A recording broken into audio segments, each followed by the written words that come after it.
Egil Saga Chapter 13 Thorgils Goes to the King.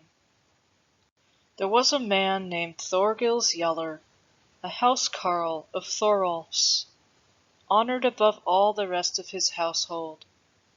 He had followed Thorolf in his roving voyages as forecastle man and standard bearer.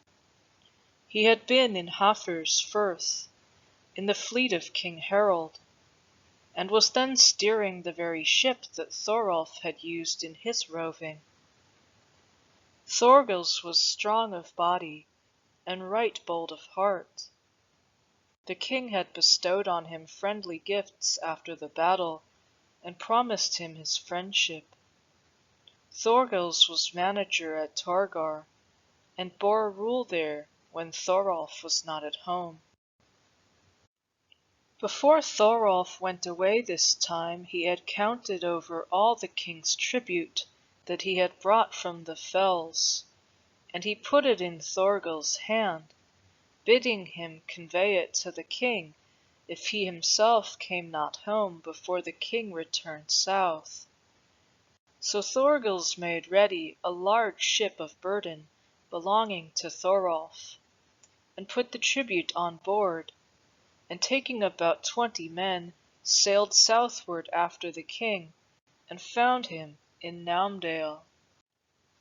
But when Thorgils met the king, he gave him greeting from Thorolf, and said that he was come thither with the Finn's tribute sent by Thorolf. The king looked at him, but answered never a word, and all saw that he was angry. Thorgils then went away, thinking to find a better time to speak with the king. He sought Alvir Hnuf, and told him what had passed, and asked him if he knew what was the matter. "That do I not," said he, "but this I have marked, that since we were at Leka, the king is silent every time Thorolf is mentioned, and I suspect he has been slandered. This I know of Hildereda's sons, that they were long in conference with the king, and it is easy to see from their words that they are Thorolf's enemies. But I will soon be certain about this from the king himself." Thereupon Alvir went to the king and said, "Here is come Thorgils Yeller, thy friend, with the tribute which is thine. And the tribute is much larger than it has been before, and far better wares. He is eager to be on his way. Be so good, O king, as to go and see it, for never have been seen such good grey furs." The king answered not, but he went to where the ship lay. Thorgils at once sent forth the furs and showed them to the king. And when the king saw that it was true, that the tribute was much larger and better, his brows somewhat cleared, and Thorgils got speech with him. He brought the king some bearskins, which Thorolf sent him, and other valuables besides, which he had gotten upon the fells. So the king brightened up, and asked tidings of the journey of Thorolf and his company. Thorgils told it all in detail.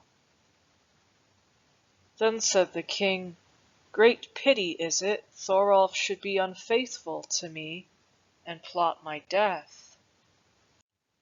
Then answered many who stood by, and all with one mind, that it was a slander of wicked men if such words had been spoken, and Thorolf would be found guiltless. The king said he would prefer to believe this. Then was the king cheerful in all his talk with Thorgils, and they parted friends. But when Thorgils met Thorolf, he told him all that had happened. Thank you for watching. Please like and share this video, hit the subscribe button and notification bell, and feel free to ask me any question in the comments section below. Due to the sacred nature of these videos, I would prefer to keep them ad-free.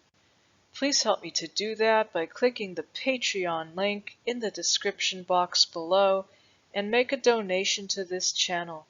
Every dollar counts. Thank you for your support.